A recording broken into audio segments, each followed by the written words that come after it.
ഇത് നമ്മൾ ഷാർജയിലെത്തിയിട്ടുള്ള ആദ്യത്തെ ഔട്ടിംഗാണ് വിത്ത് അവർ കലേഷ് അച്ചാച്ചി അല്ലേ കാത്തുട്ടി? അച്ചാച്ചിയുടെ കൂടെ യാത്ര പോകാൻ വേണ്ടിയിട്ടാണ് കാത്തുട്ടി നേരത്തെ വന്നതെന്ന് ഞാൻ വെറുതെ പറയായിരുന്നു. ഇനി നമ്മൾ അഭിഷാഗരിക്ക് പോകണം കേട്ടോ. ഇന്നെന്ന് പറഞ്ഞാൽ വന്നൊരു ഉറക്കമൊക്കെ കഴിഞ്ഞ് നേരെ അങ്ങോട്ട് വെച്ച് പിടിച്ചു. ടാക്സിയിലിരുന്ന് 4 ചുറ്റുള്ള കാഴ്ചകൾ കാണുമായിരുന്നു. നമ്മുടെ അൽക്കബായില്, സ്നോ വൈറ്റ്, റോളാമാള്, ഒക്കെയും കുറച്ച് നാളത്തേക്ക് മിസ്സായിരുന്നില്ലേ കാത്തുട്ടി? നാട്ടിൽ പോയി കഴിഞ്ഞാലും കുറച്ച് നാൾ കഴിയുമ്പോൾ നമ്മൾ ഇവിടെയൊക്കെ മിസ് ചെയ്യും കേട്ടോ. അതിപ്പോൾ കുറച്ചായി നമുക്ക് അനുഭവമുണ്ട്. അങ്ങനെ നമ്മൾ അബുഷാഗിലുള്ള ബിഗ് ബസാർ ബിൽഡിങ്ങിൽ എത്തിയിട്ടുണ്ട് കേട്ടോ. ഇവിടെയാണ് ചേട്ടനും ചേച്ചി ഉള്ളത്. ചേട്ടനും ചേച്ചി മാത്രമാണോ ഉള്ളത്? അല്ല, വേറെ ആരൊക്കെയാ കാത്തുട്ടിയുള്ളേ? അച്ഛനും അമ്മ ചേച്ചിയും. അതെ അതെ, കാത്തുട്ടിയുടെ അച്ഛച്ചേട്ടനും അമ്മു ചേച്ചിയും ഉണ്ട്. ഈ 2 പേരാണ് കേട്ടോ. പിന്നെ പ്രദീപേട്ടനും ചേച്ചി. അവിടെ പോയിട്ട് നമ്മൾ കുറച്ച് സമയം അവിടെ സ്പെൻഡ് ചെയ്തു. നാട്ടിൽ നിന്ന് വന്നതിൻ്റെ ആ വിഷമമൊക്കെ മാറാൻ ഇതേ ഉള്ളൂ ഒരു വഴികൾ.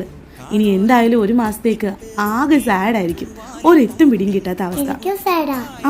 അപ്പൊ ഞങ്ങൾക്ക് 2 പേർക്കും ഇനി 1 മന്ത് കഴിയും